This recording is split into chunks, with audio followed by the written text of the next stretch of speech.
Friends, ஒரு நிமிஷம் யோசிச்சு பாருங்க. இந்த உலகத்தில் உயிர்கள் எப்படி உருவாச்சு அப்படின்னு.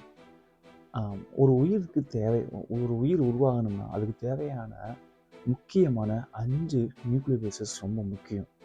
அந்த 5 நியூக்ளியர் பேசஸும் இது வரைக்கும் சயின்டிஸ்ட்டு இந்த இருக்கிற உலகத்தில் இருக்கிற சயின்டிஸ்ட் எல்லாமே இது நாள் வரைக்கும் என்ன நினச்சிட்டு இருந்தாங்கன்னா, இந்த உயிருக்கு தேவையான அனைத்து நியூக்ளியர் பேஸுமே பூமியில் மட்டும்தான் Dr. ECR. பூமியில் மட்டும்தான் இந்த ஒரு உயிர்கள் வாழ்கிறதுக்கு தேவையான அனைத்து சாத்தியக்கூறுகளும் பூமியில் மட்டும்தான் இருக்குது அப்படின்னு நினச்சிட்டு இருந்தோம். அது போக இது மட்டும் இல்லாமல் வேற்று கிரகத்தில் இன்னும் நிறைய பிளானட் இல்லாட்டி கேலக்சியில் எங்கேயாவது நம்ம பூமி மாதிரி உயிர்கள் இருக்கா அப்படின்ற ஒரு தேடல் இன்னும் இருந்துக்கிட்டே தான் இருக்குது. அப்படி இருக்கும்போது இன்னும் ஸ்பேஸில் பயங்கரமான ரிசர்ச் நாசா, இஸ்ரோ எல்லா கண்ட்ரியிலும் சயின்டிஸ்ட் எல்லாமே அவங்க ஸ்பேஸ் ரிசர்ச்சில் ரொம்ப முக்கியத்துவம் கொடுத்து உயிர்கள் நான் தான் ஃபஸ்ட்டு கண்டுபிடிக்கணும் எல்லாமே அப்படி இல்லாமல் சேர்ந்து தான் எல்லாம் நிறைய ஆராய்ச்சி பண்ணிட்டுருக்காங்க. தனித்தனியாகவும் ஒவ்வொரு கண்ட்ரியும் ஆராய்ச்சியும் பண்ணிட்டுருக்காங்க. அப்படி இருக்கும்போது இப்போ ரீசெண்டாக என்ன நியூஸு அப்டேட் ஆனாங்க பார்த்தீங்கன்னாக்கோ, ஒரு சர்ப்ரைஸாக ஒரு ஷாக்கான நியூஸ் ஒன்று இருக்குது. என்னென்னு கேட்டிங்கனாக்கோ, ஜப்பான் ஸ்பேஸ் ரிசர்ச்லேருந்து அவங்க என்ன கண்டுபிடிச்சாங்கன்னா, ஒரு ஆஸ்ட்ராய்டு ஒரு விண்கல்லை வந்து அங்கேருந்து ஸ்பேஸ்லேருந்து கொண்டு வந்து ஆராய்ச்சி பண்ணி அதில் என்ன கண்டுபிடிச்சிட்டாங்கன்னா, ஒரு உயிர் ஃபார்ம் ஆகிறதுக்கு தேவையான அனைத்து அந்த முக்கியமான அந்த பேஸ் 5 நியூக்ளியர் பேசஸ்மையும் இருக்கிறதா கண்டுபிடிச்சிட்டாங்க. இந்த 5 முக்கியமான நியூக்ளியர் பேஸ்னால் அது என்னன்னு கேட்டிங்கன்னா, adenine, guanine, cytosine, thymine, uracil.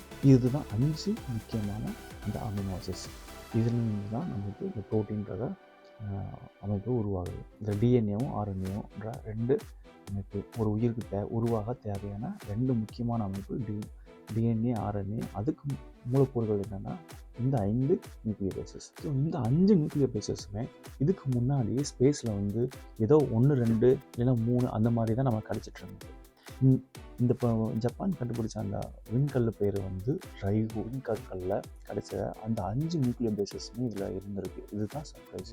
இந்த ஒரு உயிருக்கு தேவையான 5 முக்கியமான அம்சங்களும் இந்த ரைகோ விண்கல்லில் கிடைச்சது தான் மிகப்பெரிய ஒரு ஆச்சரியத்தையும் மனிதனோட திங்கிங்க்கு அப்பாற்பட்டு இன்னும் எவ்வளவோ விஷயங்கள் இருக்குது. அது போக உயிர்கள் பூமியில் மட்டும்தான் இருக்குது அப்படின்னு நினச்சிட்டு இருந்தா இது வரைக்கும் இந்த ஒரு நம்பிக்கையை உடைச்சி சிக்குணராக்கி இருக்குன்னு சொல்ல முடியும். உயிர்கள் வந்து பூமியை தவிர நிறைய சொல்லிட்டு இருந்தாங்க. உயிர்கள் வந்து வேறு உலகத்தில் இருக்குன்ற ஒரு நம்பிக்கை இருந்து அதுக்கான சான்சஸ் நிறைய இருக்குன்றதுக்கான கன்ஃபர்மேஷன் தான் அப்படின்னு நம்ம சொல்லலாம்.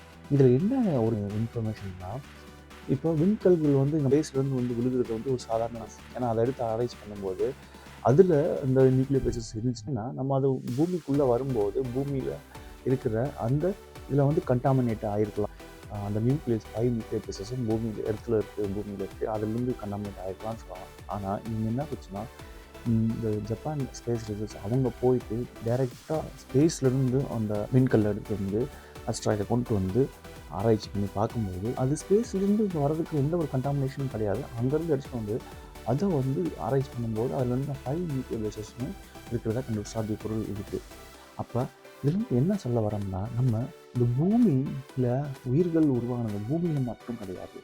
இன்னும் எத்தனையோ பூமி மாதிரி நம்ம கண்டுபிடிச்சிருக்கு வந்து நம்ம தமிழில் சொல்லும்போது கட்டுறது கையளவு, கல்லாதது உலக அளவு அப்படின்ற மாதிரி இந்த பிரபஞ்சத்தில் ஒரு சின்ன துளி கூட நம்ம சொல்ல முடியாது. ஒரு அணு அளவு தான் நம்ம இந்த பூமியே. அவ்வளோ ஏகப்பட்ட கேலக்சிஸ் இருக்குது. பால்வழி மண்டலம் அப்படின்னு சொல்லுவோம். ஏகப்பட்டது இருக்குது. அதில் நம்ம இருக்கிற வந்து ஒரு சின்ன துளி அளவு தான். அதில் தான் நம்ம உயிரினங்கள் இருக்குது. இது மாதிரி வேறு கேலக்சிலேயோ உயிர்கள் இருப்பதற்கான சாத்தியக்கூறுகள் நிறையவே இருக்குன்றது இது மூலமாக கன்ஃபார்ம். ஸோ இதை பற்றின நீங்கள் என்ன நினைக்கிறீங்கன்றத கமெண்ட் செக்ஷனில் நீங்கள் கமெண்ட் பண்ணுங்கள். இன்னும் நீங்கள் நம்ம சேனலை ஃபாலோ பண்ணுறத சப்ஸ்கிரைப் பண்ணுறதுனா பண்ணிக்கோங்க. இது மாதிரி மோஸ்ட் இன்ட்ரெஸ்டிங் ப்ளஸ் நியூ டிஸ்கவரியை பற்றி நம்ம டீகோட் பண்ண போகிறோம் சேனலில். Science and technology, new discovery plus இன்வென்ஷனை நம்ம டீகோட் பண்ண போகிறோம். தொடர்ந்து இணைந்திருங்க நம்ம சேனலில். பாய். தேங்க்யூ.